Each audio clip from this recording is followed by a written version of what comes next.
Então, vimos agora o conceito de vetor aleatório. Então, em princípio, a gente já sabia estudar as variáveis isoladamente, né? Então, escrever a função de probabilidade, a função de distribuição, calcular a média e a variância. Nosso interesse agora é estudar diretamente as relações que existem entre variáveis aleatórias definidas no mesmo espaço amostral. Então, o primeiro conceito importante para a gente nesse sentido vai ser o de função de probabilidade conjunta. Então, imagina que a gente tem um vetor aleatório x, né, aqui de dimensão m. Então, a função de probabilidade vai ser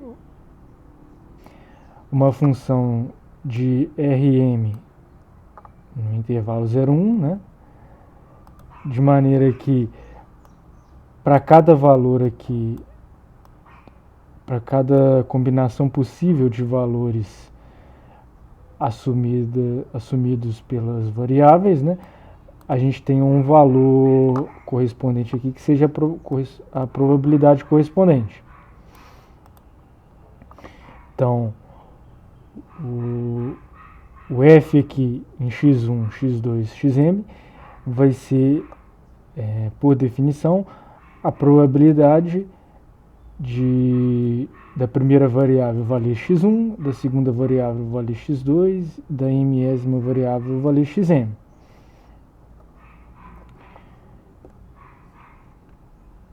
Então, cada valor real desse vai ser um número aqui no intervalo 0, 1.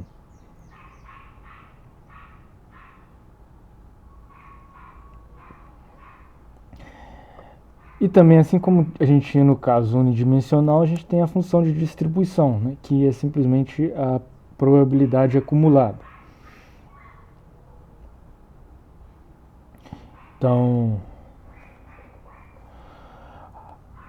aí em geral a gente indica a função de, aqui eu coloquei maiúsculo, mas em geral a gente indica a função de probabilidade pelo f minúsculo e a função de distribuição, ou seja, acumulada pelo f maiúsculo. Então aqui a função de distribuição no ponto x1, x2, xm, né, vai ser igual à probabilidade da variável x1 ser menor ou igual a esse valor x1 e da segunda variável ser menor ou igual que o valor x2 até a mésima variável ser menor ou igual que o valor xm. Então, a distribuição vai ser acumulada da probabilidade conjunta. Ou seja, a função de distribuição no ponto aqui x1, x2, xm vai ser igual à soma das probabilidades, né, para todos os pontos aqui variando com valores menores. Ou seja, com esse x1 aqui menor que o primeiro valor, o x2 menor que o segundo valor, e somando em todas as combinações possíveis. Então vamos ver um exemplo de como funciona a função de probabilidade conjunta.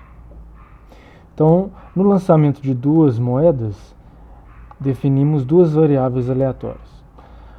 A variável aleatória x vai ser o número de coroas nos dois lançamentos, e a variável y vai valer 1 se os dois resultados forem iguais e 0 se os resultados forem diferentes. Então a gente pode listar aqui as possibilidades. Estou denotando aqui C coroa por C e cara por K. Então a gente tem aqui 4 possibilidades, né, no nosso espaço amostral, cada uma com probabilidade de 1/4. A primeira aqui é o evento em que o primeiro e o segundo lançamento dão coroa. Então, nesse caso, a variável x que é o número de coroas, vale 2. E a variável y vale 1 porque os dois resultados foram iguais. Segunda possibilidade aqui, a primeira deu coroa e a segunda deu cara. Então nesse caso aqui o x vale 1 e o y vale 0 porque os resultados foram diferentes. Então eu calculo aqui as possibilidades e a probabilidade de cada possibilidade. Então a partir dessa tabela aqui eu posso construir, por exemplo, a função de probabilidade apenas da variável x, né?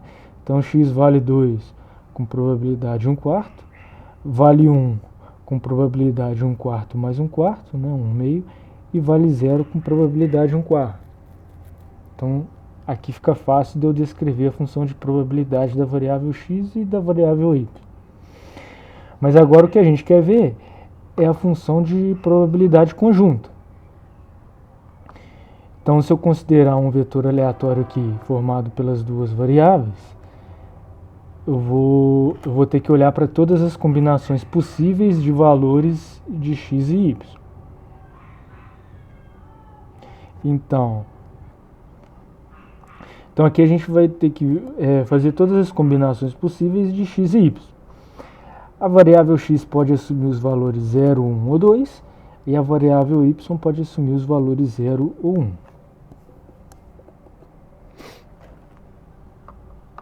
Então aqui, x igual a 0, y igual a 0.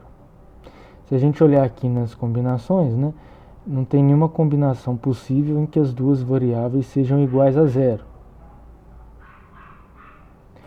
Porque y vai ser igual a 0, quer dizer que saiu x igual a 0, quer dizer que saiu os dois lançamentos deu cara. Então, se os dois foram cara, os dois são iguais, então y vai valer 1. Então não tem como os dois valerem 0. Então a probabilidade aqui de x igual a 0 e y igual a 0 é 0. Probabilidade de x igual a 0 e y igual a 1. Então x igual a 0 e y igual a 1 tem 1/4 de probabilidade. Probabilidade de x igual a 1, y igual a 0. Então x igual a 1 e y igual a 0 tem essas duas aqui. Quando eu somo aqui o total vai dar probabilidade 1/2. Então eu faço isso para todas as combinações possíveis. Então essa daqui, né, é a minha função de probabilidade conjunta das variáveis x e y. Ou seja, para cada par de valores possíveis eu tenho a probabilidade aqui. Então posso representar graficamente aqui, né?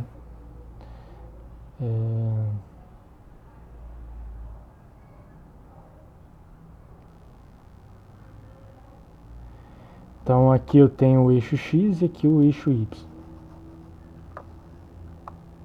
Eixo y e eixo x. Então posso representar essa função aqui graficamente, né? Então aqui eu tenho o gráfico dessa função de probabilidade conjunta, ou função de massa conjunta também.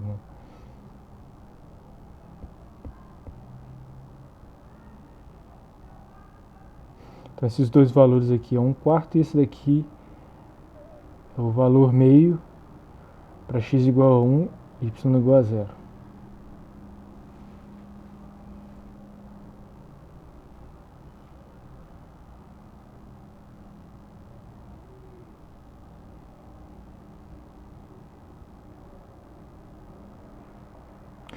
Então, uma vez que a gente tem a função de probabilidade conjunta, a gente também pode calcular a função de distribuição, ou seja, a função acumulada.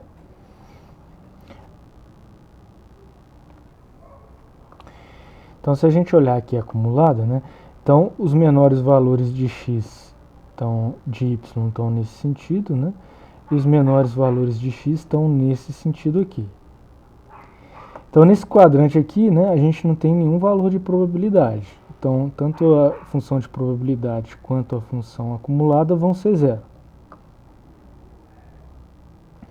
Aí a primeira a primeira contribuição, né, a primeira valor de probabilidade acontece aqui no ponto x igual a 0 e y igual a 1, que é esse ponto aqui, né? Não, deixa eu ver. É x igual a 0 e y igual a 1. Então aqui é y igual a 1, né? E x igual a 0. Seria esse ponto aqui. Então quando a gente vai aumentando a região aqui, então a primeira contribuição que a gente encontra é essa contribuição aqui que vale 1/4.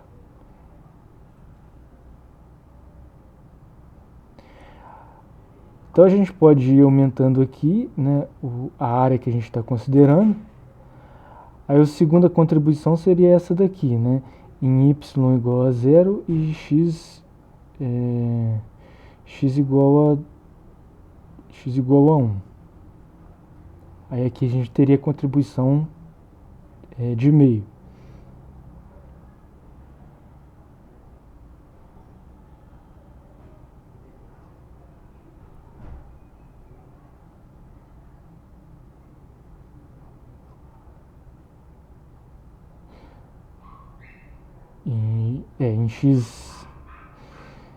Em x igual a 1 e y igual a 0. Então, quando a gente aumenta aqui o setor até os pontos x igual a 1 e y igual a 1, a gente teria duas contribuições. Ou seja,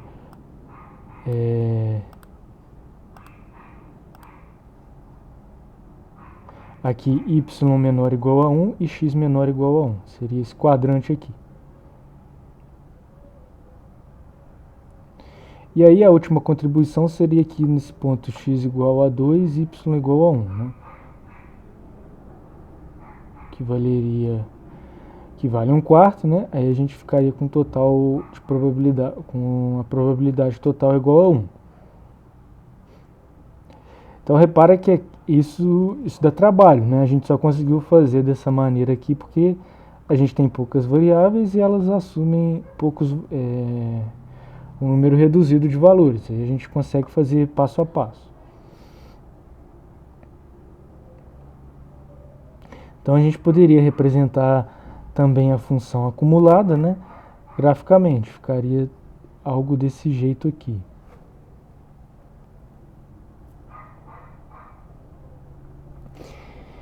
Aí a gente tem algumas propriedades, né, que definem, que são critérios para a gente, que caracterizam, né, tanto a função de probabilidade quanto a função de distribuição acumulada.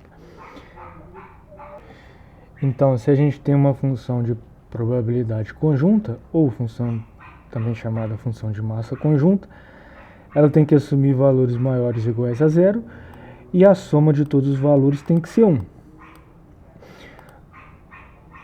Então, por outro lado, uma função que verifique essas duas propriedades, ela também vai ser uma probabilidade conjunta de algum vetor aleatório. Para a função acumulada, né, a função de distribuição, ela tem que ser não decrescente em cada coordenada, né, ou seja, em cada variável do vetor aleatório, contínua à direita, e também para pelo menos uma das variáveis, né, quando a gente olha os valores tendendo a menos infinito, a função tem que tender para 0, e também para pelo menos uma das variáveis, quando a gente faz os valores crescendo arbitrariamente, a função se aproxima de 1.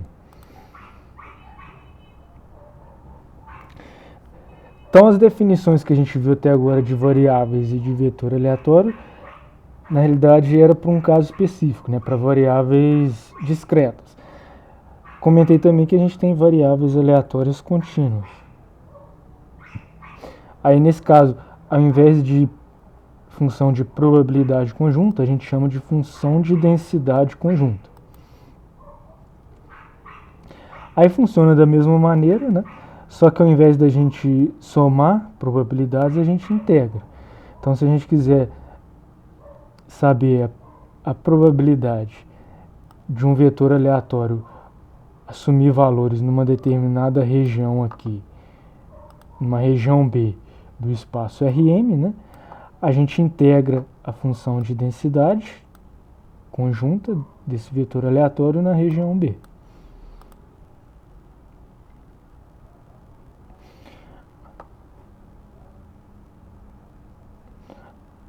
Aí essa função de densidade também, de maneira similar, ela tem que assumir valores não negativos, né? E quando a gente integra a função em todo o espaço, o total tem que dar 1. A função de distribuição a gente pode calcular também por meio da acumulada, né? Só que ao invés de somar, a gente vai integrar até o valor que a gente quer. Então, um exemplo aqui de vetor aleatório contínuo, né? Então, em uma etapa de um processo produtivo de determinada peça, é necessário medir 2 dimensões. Devido à variabilidade no processo, tais medidas podem ser consideradas como variáveis aleatórias. Com o histórico de medições, concluiu-se que a função que melhor aproxima na realidade aqui a densidade conjunta é dada por essa expressão aqui, em função das variáveis x e y. E aqui x e y variando de menos infinito a mais infinito.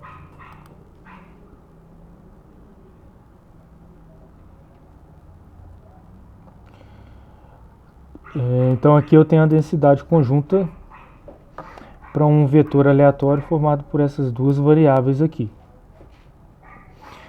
Então se a gente olhar para o gráfico dessa função de densidade aqui, ele fica desse jeito aqui.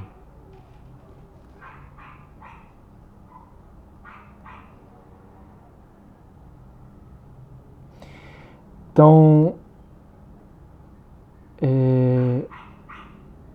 é claro, né, que as variáveis x e y aqui representam dimensões, né, medidas de dimensões, e aqui eu estou afirmando que a variável x pode assumir valores negativos e a variável y também. Só que nesse caso aqui, essa função aqui é só uma aproximação, né? Então, apesar de ser possível ter x menor que 0 e y menor que 0, o que seria contraditório, né, porque eles representam dimensões, na realidade, a probabilidade disso acontecer seria bem perto de 0 e negligenciável aqui para uma função desse tipo. Então, a gente ainda teria uma boa aproximação.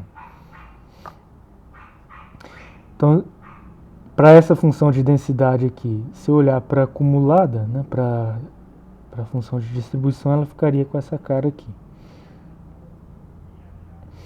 E se eu quisesse calcular a probabilidade das variáveis x e y assumirem valores numa determinada região, né, eu teria que marcar a região aqui no plano, né, x, y, e a probabilidade correspondente ia ser a integral aqui do volume debaixo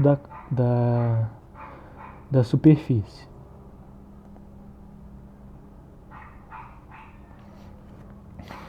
Aí um outro exemplo aqui de vetor aleatório contínuo. Um dispositivo eletrônico é constituído de 4 componentes básicos. Denote por x1, x2, x3 e x4 as variáveis aleatórias que representam o tempo de vida de cada um dos componentes em horas. Considere que a função de densidade conjunta das variáveis seja dada pela função, por essa função exponencial aqui, né? E aqui, considerando que as variáveis só assumem valores maiores ou iguais a 0. Então, calcule a probabilidade do equipamento não falhar antes de 2.000 horas de funcionamento. Então, a probabilidade do equipamento não falhar antes de 2.000 horas, né, é a probabilidade de nenhum dos componentes falhar antes de 2.000 horas. Ou seja, a probabilidade de x1 ser maior ou igual a 2.000, probabilidade x2 ser maior ou igual a 2000, x3 maior ou igual a 2000 e x4 maior ou igual a 2000. Ou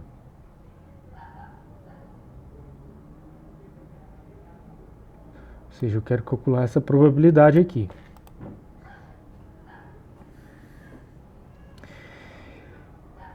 Então, calcular essa probabilidade aqui vai ser a mesma coisa que eu integrar a função densidade, né, em cada uma das variáveis de 2000 até infinito.